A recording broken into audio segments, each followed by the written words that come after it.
کیا مسلم ممالک نے اس نقشے کی منظوری دے دی ہے جسے کہتے ہیں گریٹر اسرائیل؟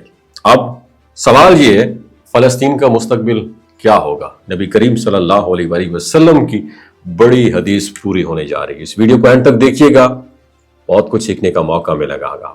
کبھی کبھی ایک خبر صرف خبر نہیں رہتی، وہ انسان کے ایمان، سوچ اور دل کے یقین کو ہلا کے رکھ دیتی۔ آج جو نقشے، منصوبے اور فیصلے یہ دنیا کے سامنے آ رہے ہیں، انہیں دیکھ کر ہر باشعور مسلمان کے دل میں ایک سوال ضرور پیدا ہوتا ہے، آخر یہ سب ہمیں کس طرف لے کر جا رہا ہے؟ کل جب غزہ کے بارے میں ایک نیا نقشہ پیش کیا گیا تو بظاہر یہ ایک سیاسی دستاویز تھی، لیکن در حقیقت یہ صرف زمین کی حد بندی نہیں تھی، یہ تاریخ، عقیدہ اور امت کے مستقبل سے جڑا ایک بہت بڑا نازک معاملہ ہے۔ یہ نقشہ گریٹر اسرائیل کے خواب کی طرف پہلا قدم ہے، اور افسوس کی بات اس پر خاموشی یا منظوری بعض مسلم ممالک کی طرف سے بھی دکھائی گئی۔ وہ سرزمین جہاں انبیاء چلے، جہاں مسجدیں قائم ہوئی، جہاں لاکھوں مسلمانوں نے قربانیاں دی، آج اس زمین کو ایک نئے نقشے میں کسی اور آئیڈینٹی کے ساتھ پیش کیا جا رہا ہے۔ غزہ صرف ایک شہر نہیں، یہ صبر، قربانی اور استقامت کی علامت ہے۔ یہ وہ جگہ ہے جہاں بچوں کی مسکراہٹ بھی زخمی ہے اور ماں کی دعا بھی لہو میں بھیگی ہوئی ہے۔ اگر یہ سرزمین باقاعدہ طور پر کسی اور کے نام پر لکھ دی گئی تو سوال صرف سیاست کا نہیں ہوگا، سوال یہ ہوگا امت نے اپنی ریسپانسبلٹی کیوں بھلا دی؟ طاقت رکھنے کے باوجود خاموش رہنے کا جواب کل کس کو دیا جائے گا؟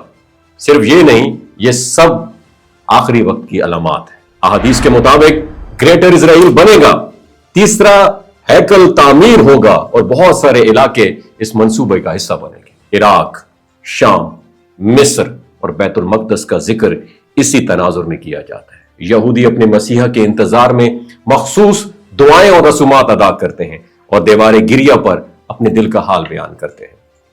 ان سب باتوں کو سن کر دل میں ایک عجیب کیفیت پیدا ہوتی ہے، خوف بھی، حیرت بھی اور سوچ بھی۔ لیکن جہاں ایک بات، بہت اہم بات یاد رکھنے کی ہے، نبی کریم صلی اللہ علیہ وآلہ وسلم نے ہمیں آنے والے فتنوں کی خبر ضرور دی، مگر ساتھ یہ بھی سکھایا کہ مومن ہر بات پر جلدی فیصلہ نہیں کرتا۔ غیب کا علم میرے اللہ کے پاس ہے اور اپنا ایمان مضبوط رکھنا چاہیے۔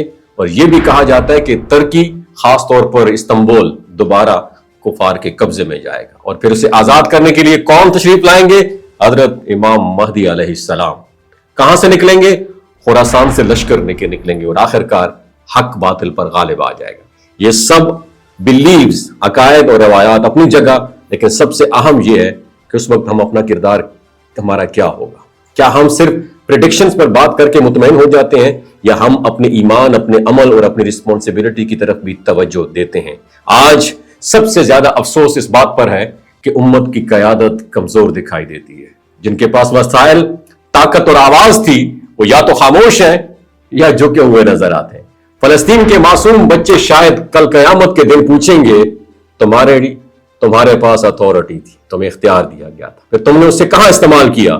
کیا صرف سجدوں کے نشان کافی ہوں گے جب دل کے اندر درد، غیرت اور عشق رسول نہ ہو؟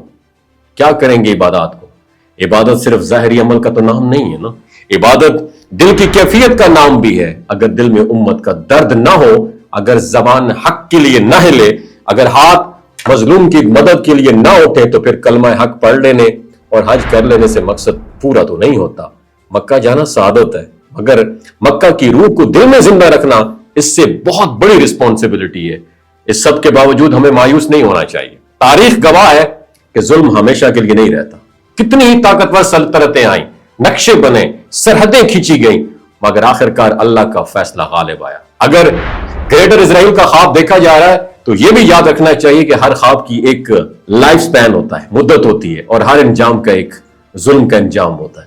ہماری رسپانسبلٹی یہ نہیں کہ ہم تاریخ کے ہر موڑ کو یقینی سمجھ کر بیٹھ جائیں، بلکہ یہ ہے ہم اپنے ایمان کو مضبوط کریں، اپنے عمل کو درست کریں، دعا کو زندہ رکھیں اور حق کے ساتھ کھڑے ہوں۔